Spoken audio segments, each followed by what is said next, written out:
Welcome to the Strategic Edge. We're the podcast providing clear, actionable intelligence for decision makers, the ones who really refuse to navigate complexity blindly. I'm your host, and today we're getting into something critical right now. Mid-year recalibration, specifically focusing on capital, talent, and of course, execution. This series comes to you from JF Picking & Co., and our whole aim is really to equip you, our listeners, to accelerate performance, sharpen that execution edge, and just lead with absolute clarity. Absolutely. We want to move past the theory. Right. To get into the real-world trends in strategy, capital structuring, innovation, leadership, operational transformation, all of it. Right. Basically, the stuff that matters, whether you're preparing for a liquidity event, managing portfolio growth, or just trying to scale your business in these, well, uncertain markets. Exactly. No abstract ideas here. This isn't theory. This is execution. And we really believe competitive advantage belongs to those who move precisely when others hesitate. And that precision is exactly what today's about. We're at the midpoint of the year. And based on everything we're seeing, this isn't just a pause for breath. It's really what we call a multiplier window, a critical chance to recalibrate, reposition, and honestly gain some serious momentum for the back half of the year. A multiplier window. I like that framing. It implies action, not just reflection. Definitely. This is the time to act, whether it's looking hard at your capital stack, really aligning your leadership team, or figuring out how to use AI to close those execution gaps that might be slowing you down. Okay. So today's strategic analysis, mid-year recalibration, capital, talent, and execution in focus, is designed to help you do just that. We're going to look at how strategic talent alignment, agile capital stacks, AI as a force multiplier, and even turning compliance and ESG into a strategic lever are all crucial right now. The goal is to help you move with that precision, gain that essential edge. Precisely. So let's start with the why now. Why is this specific midpoint so important? It's really more than just marking time on a calendar. It feels like a genuine strategic inflection point. We see it consistently in the market data, the ongoing shifts, whether it's macro factors like inflation, interest rates holding steady but still high, geopolitical stuff, or just the sheer speed of tech changes.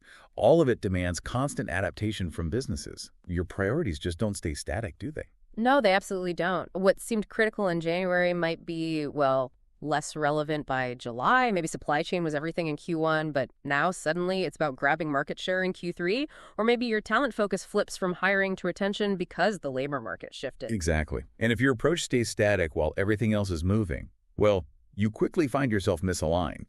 That's when macro trends or market shifts create new pressures, maybe rising costs you didn't expect, or conversely, they open up new opportunities, new markets that you weren't ready for. And being static means you're already falling behind, right?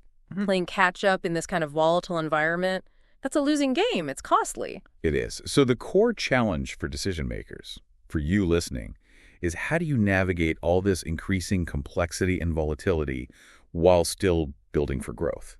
How do you manage both?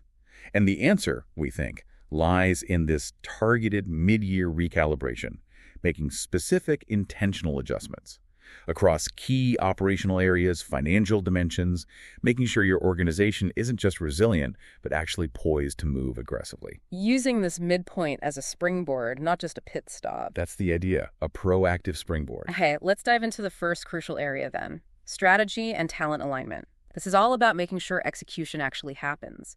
You know, we look at so many initiatives that don't pan out, and there's this fundamental truth that keeps popping up.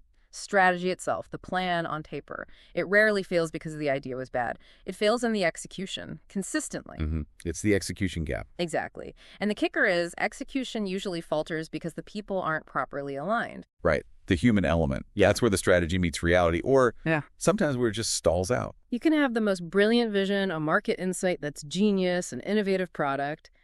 But if your people, your human capital, aren't synchronized with that vision, if they aren't pointed in the same direction, motivated the right way, it's just a plan on a shelf. It really is a foundational challenge. And many leaders, maybe unintentionally, stop at a pretty surface level question. They ask, are we hitting our targets? Which is fair, you need to know that. But it's often not enough, especially now. We really push people to ask a deeper, more dynamic question. Are we still structured for the strategy we're pursuing now? Structured for now. That implies things change. Because they do. Markets shift, priorities evolve, competitors make moves, customer needs change faster than ever. So that team setup or the compensation plan or those KPIs you set back in January, by July, chances are They're somewhat misaligned, maybe even significantly. So it's less about blame, why aren't you hitting the target, and more about the system. Is the structure, are the incentives still right for today's goals? Exactly. It's an optimization question, not a blame question, Hmm. which leads to the idea of doing a strategic talent audit right now. Okay, a talent audit. Sounds a bit formal, but you're saying it's not about finger pointing. Not at all. It's not punitive. It's about ensuring your most valuable asset, your people, are really positioned to drive future success proactively.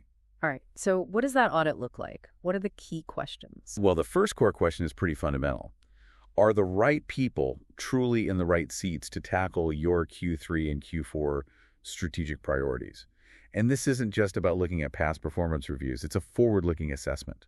Do the skills, the experiences, the aptitudes on your team right now match what you need them to do in the next 6 months? Give me an example. Okay, imagine a tech company. Maybe they crushed it in Q1 launching a consumer app. Great. But maybe the Q3, Q4 strategy involves landing big enterprise clients.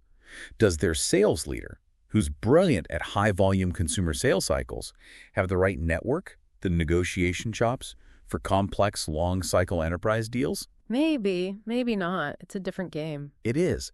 Or think about a manufacturer. First half, all about cost-cutting. Now, maybe global instability means the priority shifts hard to supply chain resilience. Do they have people in procurement who understand risk diversification? Multi-shoring? Or are they still primarily incentivized just to find the lowest cost supplier, which might now be the riskiest? Right, so it's aligning capability to the future need, not just the past success. Precisely. It might mean shifting responsibilities around. It might mean targeted training or development. Or sometimes it might mean recognizing you need a different skill profile in a key role to hit those upcoming strategic goals. It's about optimizing for what's next. Okay, that makes sense. What's the second core question for this talent audit? Question 2. Are your incentives genuinely aligned with the enterprise's overarching goals for value creation? This one is huge. Misaligned incentives. They can be incredibly damaging because they often subtly encourage people to work against the strategy. How so? Well, they can divert focus. People start optimizing for their own siloed metrics or their department's goals instead of the overall company value. Think about a software company. Maybe the dev team is incentivized purely on shipping new features. Lots of activity. Sounds productive. On the surface. But if they aren't also incentivized on things like code quality or user adoption or managing technical debt, you can end up with a bloated product nobody uses, full of bugs.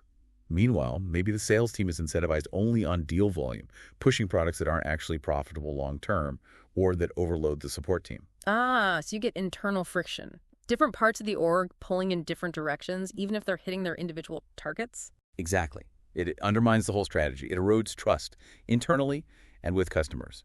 It's like the organization develops antibodies fighting against its own progress. Okay, so check the incentives. Make sure they pull everyone towards the real value creation goals. What's the third question? The third one digs into organizational structure and agility. Is there a need to restructure roles, elevate new leaders, or shift specific focus areas within the team to match these evolving strategic demands? This is about organizational fluidity. In today's world, a rigid org chart can be a real liability. You need agility. Agility meaning? Meaning the ability to pivot quickly, Ah, to reassign resources where they're needed most, to empower new leadership fast when a new strategic priority emerges. For instance, maybe AI integration suddenly becomes paramount for your market. Do you need to elevate someone to a chief AI officer role? Or maybe create a dedicated cross-functional AI task force with real teeth, pulling people from engineering, product, marketing. instead of just adding it to someone's existing workload. Right. Or maybe a disruptive competitor pops up. Do you need to break down old silos and create an agile response unit, a dedicated team with the budget and authority to innovate and counter them quickly? It's about adapting the structure to the strategy, not being stuck in boxes defined last year. Continuous adaptation, not just waiting for the annual reorg. Okay, this is starting to paint a picture of a much more dynamic approach to talent and structure. And you mentioned something interesting earlier, this idea of July as a new launch window. Yes, this is what we see high-performing firms doing. They're not just drifting from Q2 into Q3. They treat July, this mid-year point, like a deliberate relaunch. Yeah. Think about preparing for a mission. You recalibrate everything, check all systems, set new coordinates based on the latest intel, and then you launch with focus and purpose into that next phase. So practically, what does that look like? It often involves a very conscious realignment process, specifically designed to free up your high performers. It's about making sure they can really dedicate their unique talents, their creativity, their judgment, their strategic thinking to the work that requires it most. Getting them off the hamster wheel of routine tasks. Exactly. Imagine your best engineer, your top architect, spending a third of their time just maintaining old legacy systems. A mid-year recalibration might involve finding a way, maybe transitioning that work to a junior team, maybe using an AI tool to get that off their plate so they can focus 100% on designing the next generation platform that's critical for your future. So it's not about cutting heads, it's about optimizing heads. Purposeful focus. Precisely. Purposeful focus, driving efficiency, and, more importantly, impact. It's about maximizing the strategic output of your best people. Where can they make the biggest difference for Q3 and Q4? That really connects back to strategic capacity, doesn't it? The ability of your leadership, your key people to actually execute. Absolutely. So the question for you listening is, where are your top performers spending their time right now? Is it truly on the highest value activities that will drive growth in the next 6 months? And what's one targeted realignment, maybe even a small one, you could make this week to amplify their impact? Food for thought. Okay, let's shift gears. Moving from people to the fuel for the business. Capital stack strategy. Unlocking leverage, managing risk. The current landscape here, well, it's complex, isn't it? Interest rates are holding, but borrowing is still expensive. Costs are high. And getting access to flexible growth capital, it's definitely uneven. Depends who you are, what sector you're in. Which really puts capital strategy front and center. It's not just a finance department issue anymore. It's a core competitive advantage. Absolutely. If you can structure your capital smartly, you gain an edge.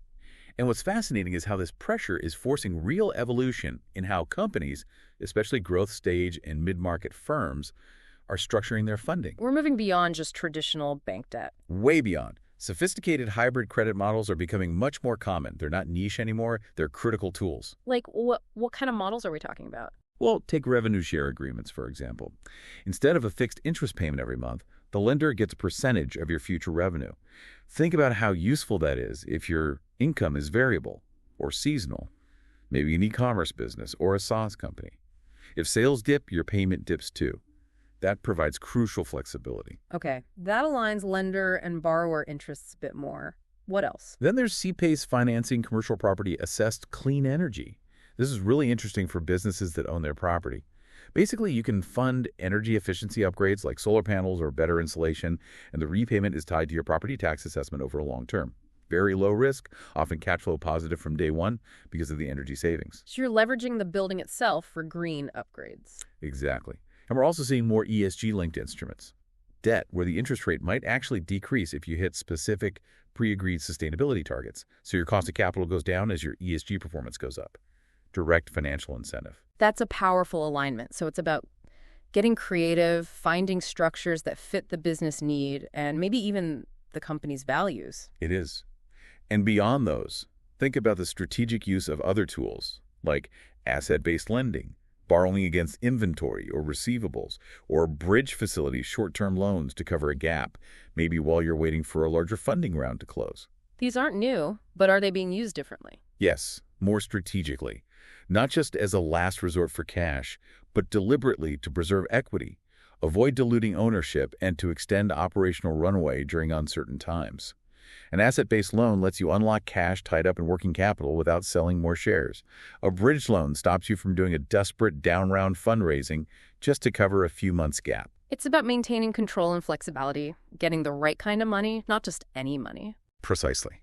And the payoff is huge. By using these creative, diverse capital stacks, companies are actually funding projects that just wouldn't work under traditional rigid debt models. Maybe it's a longer-term R&D bet. Maybe it's expanding into a market that banks deem too risky. These structures make it possible. Fostering innovation that might otherwise be starved of capital, that's a definite edge. Absolutely. Which brings us back to the core discipline here. Proactive liquidity management. You have to be actively stress testing your liquidity position, looking ahead at refinancing terms, constantly evaluating your capital allocation. If you're not, you're just inviting unnecessary risk. It's not set it and forget it. It requires constant vigilance. Right. So practically, what should you be doing now at mid-year? Ask yourself, 1, are you modeling multiple capital scenarios? Optimistic case, pessimistic case, maybe a specific shock scenario relevant to your industry. How does your current stack hold up? Ensuring agility, basically. Exactly. 2, is your current stack flexible enough? Can you access more capital quickly if a great opportunity arises? Can you repay early without huge penalties if things go better than expected? Does it allow for fast pivots? And 3, have you seriously benchmarked ESG financing options? We mentioned ESG-linked loans, but there's a whole ecosystem of investors prioritizing this. It could potentially lower your cost of capital and align with your sustainability goals. Have you explored it? Okay. Scenario modeling, flexibility, and exploring ESG options. Key actions there. And it all comes down to this core insight, something we hear echoed in almost every investor briefing. Liquidity isn't just survival, it's leverage. Leverage. How so? Because sufficient, well-managed liquidity gives you options. Offensively, it lets you invest in growth when others are cutting back. Maybe acquire a struggling competitor. Double down on R&D. Defensively, it lets you weather shocks, absorb unexpected cost increases, secure vital supplies when chains are disrupted. It's a strategic war chest. It gives you the power to act, to play offense even when the market seems defensive. That's it, precisely. Options are power. All right. Powerful stuff on capital. Let's transition now from fueling the business to, well, a force that's reshaping how everything gets done, AI-enabled execution. You started by saying AI is no longer optional. That feels like the baseline now. It really is. We're firmly in the era of AI agents, tools that can handle complex tasks pretty autonomously. This is way beyond simple chatbots or basic automation. AI agents. Explain that a bit more. What makes them different? Think of software that can learn, adapt, and actually make decisions within certain boundaries to achieve goals. So not just answering a customer query, but maybe noticing a pattern of similar queries, drafting a knowledge base article about it, maybe even suggesting a tweak to the product interface that's causing the confusion. Okay, so it's more proactive, more intelligent. Yes. Or an agent monitoring your logistics. It spots a potential disruption, maybe bad weather, maybe a port strike, and it automatically starts exploring alternative routes or securing capacity with different carriers. Right. All happening in the background, with human oversight, of course, but autonomously taking action. That's the capability level we're talking about. That's a significant leap. But you also mentioned an ROI disconnect. Companies are investing, but not always seeing the return. Why? The core reason seems to be treating AI like just another feature you bolt onto existing processes, like adding a new button in your software. Instead of seeing it for what it really is, a potential force multiplier that requires you to fundamentally rethink and often redesign the underlying process to get the real benefit. You can't just pave the cow path, basically. You need to build a highway. Exactly. If you just automate a broken or inefficient process, you just get a faster broken process. So where are companies seeing real wins? What are some practical applications of these AI agents? Oh, lots of areas. Think about customer onboarding. AI can handle the paperwork, identity verification, initial setup, even personalize the welcome messages, freeing up your human team for high-touch relationship building. Okay, reducing friction there. Definitely. Or service ticketing. AI can triage incoming requests, resolve the common, simple ones instantly, and intelligently route the complex ones to the right human expert, providing all the context needed. That drastically cuts resolution times. Big impact on customer satisfaction, I imagine. Huge. Then there's pipeline forecasting. AI can chew through massive amounts of historical sales data, market trends, economic indicators, spotting patterns humans would miss, predicting future revenue with much greater accuracy. Gives your sales team a much clearer view. And you even mentioned financial modeling. Yes, even complex stuff like stress testing different capital scenarios or identifying optimal financing structures. AI can run countless simulations rapidly, augmenting the finance team's capabilities for strategic planning and risk assessment. These aren't sci-fi, they're happening now. So, for leaders listening, thinking about this mid-year recalibration, what questions should they be asking about AI right now? Good question. First, strategically. Where does operational friction primarily reside in your business? Really pinpoint the specific bottlenecks. Where are things slow? Where are tasks repetitive and error-prone?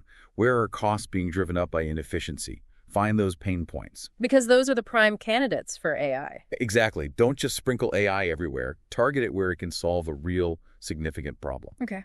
What's the second question? Second, what processes or tasks are currently slowing down your team that AI could effectively augment rather than replace? Notice the word augment. This emphasizes human-AI collaboration. The goal often isn't just automation for its own sake or cutting heads. It's about freeing up your people. Let AI handle the mundane, the repetitive, the data-intensive stuff. Let your team focus on the higher-value work, strategic thinking, complex problem-solving, creativity, building relationships. Supercharging the humans, essentially. That's a great way to put it. Think about HR screening resumes or finance reconciling data. Let AI do the first pass, freeing up the team for more strategic analysis or deeper candidate interviews. Makes sense. And the third question for leadership. This one's critical for ensuring AI isn't just a shiny object. Are you rigorously measuring the time to value for your AI initiatives? You absolutely must track the ROI. Not vaguely, but with hard data. How quickly is the AI delivering tangible benefits? Reduced costs, increased revenue, faster cycle times, higher customer sat scores. If you can't measure it, you can't manage it or justify further investment. Precisely. Without clear metrics and proven value, AI projects just become expensive experiments. You need to demonstrate the operational leverage. Can you share an example of that leverage in action? Sure. We saw a great case study recently, echoed by experiences with clients. A logistics company dealing with thousands of service tickets, daily delays, damages, customs questions, you name it, chaos. They deployed an internal AI agent. But here's the key. It wasn't generic. It was trained specifically on their own years of service data, every past ticket, every resolution, every customer interaction, their internal procedures. It learned their business. Okay, trained on proprietary data. Yes, the result. A 46% reduction in ticket resolution time in just 60 days. Wow, nearly half. Think about the impact. Customer issues solved faster before they escalate. Human agents freed from repetitive stuff to handle the really complex problems. Massive effect on customer retention, operational costs, immediate measurable leverage. That's the power when it's done right. That's incredibly compelling. But you mentioned a caveat earlier. Ah, yes. The critical caveat, and it's a big one. AI only multiplies what's already in place? Yes. Meaning, if your underlying workflow, your process, is broken, inefficient, chaotic, AI will just scale the chaos. It'll make the mess bigger, faster. Automating a bad process just gets you bad results quicker. You're accelerating into a wall, as you said. Pretty much. Conversely, if your workflows are clean, optimized, well-defined, then AI becomes this incredible tool to scale value. It makes your efficient processes exponentially more impactful. So operational excellence is a prerequisite. You need to fix the process before you apply the AI multiplier. Absolutely. Clean house first. Otherwise, you're setting yourself up for disappointment or worse. That's a crucial lesson. Okay, that links nicely to our final area for this mid-year focus. Compliance and ESG as strategy. You frame this as moving from obligation to opportunity, challenging the old view of compliance and ESG as just a cost center. Exactly. For too long, it's been seen as a box-ticking exercise, a burden. But leading firms, they're flipping that script. They're turning it into a genuine competitive edge, a strategic moat. What's driving that shift? Is it just companies becoming more enlightened? Partly, maybe. But there are powerful external forces at play. First, regulatory imperatives. Regulators globally are pushing harder and demanding more real-time ESG reporting. The days of an annual sustainability report are fading. Think continuous oversight, continuous data. Like real-time carbon tracking or instant supply chain disclosures. Potentially, yes, depending on the industry and jurisdiction. It means you need robust systems constantly tracking and reporting, not just scrambling once a year. That requires operational integration. Okay, regulatory pressure. What else? Second, investor expectations. This is huge. Investors are actively pricing in governance risk and increasingly environmental and social risk too. It's not just about feeling good anymore. It's about financial performance and perceived resilience. Poor ESG scores can mean a higher cost of capital, exclusion from certain funds, tougher due diligence. So ESG performance is becoming a factor in valuation and access to capital. Definitely. A strong ESG profile signals a well-managed, forward-looking, less risky business. That's attractive to long-term investors and lenders. And the third driver? Your buyers. Customer preferences are shifting, especially in B2B. More and more, large companies and even mid-market ones are scrutinizing their suppliers' ESG performance. They want partners who are demonstrably carbon conscious, who have ethical sourcing, who value diversity. If you can't prove it, you might lose contracts, even if your core product is good. We're seeing ESG criteria weighted significantly in RFPs now. So regulators, investors, customers, the pressure is coming from all sides. How are the leading companies responding? How are they turning this into strategy? They're doing a few key things. One, they're implementing automated ESG tracking using integrated platforms, getting away from manual spreadsheets, moving to real-time dashboards for everything from energy use to diversity stats.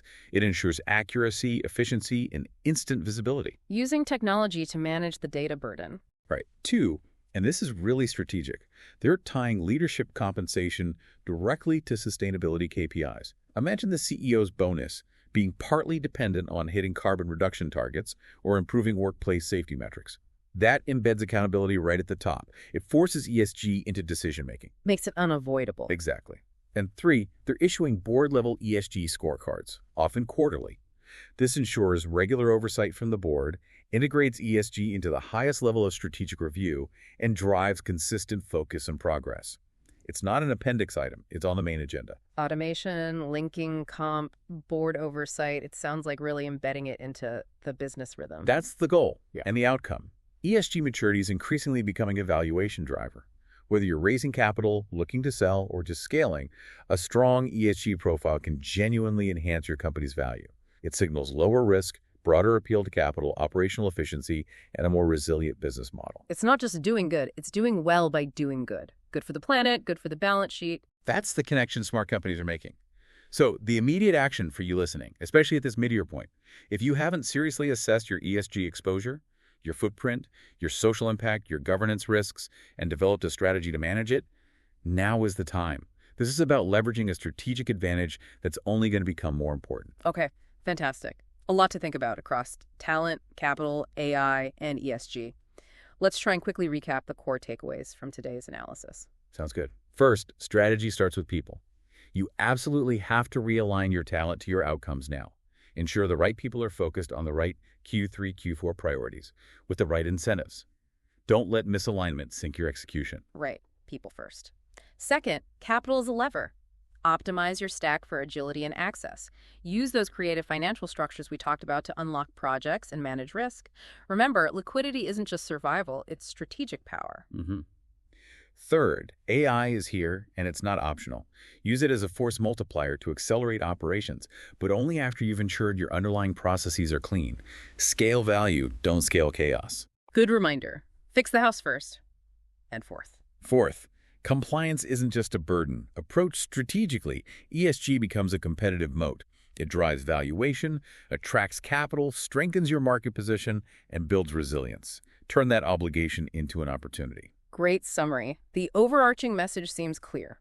Yeah, the mid-year point isn't time to coast. It's the critical window to get sharper, to proactively tune your business for what's coming next. So the question we leave you with this week is, what critical reevaluation will you prioritize in your business this week to sharpen your strategic edge based on what we've discussed? And if you want help thinking through that, running a strategy audit, recalibrating your capital stack, turning AI potential into real execution, or building out that ESG strategy, the team at JF Bicking & Co. is there to support you.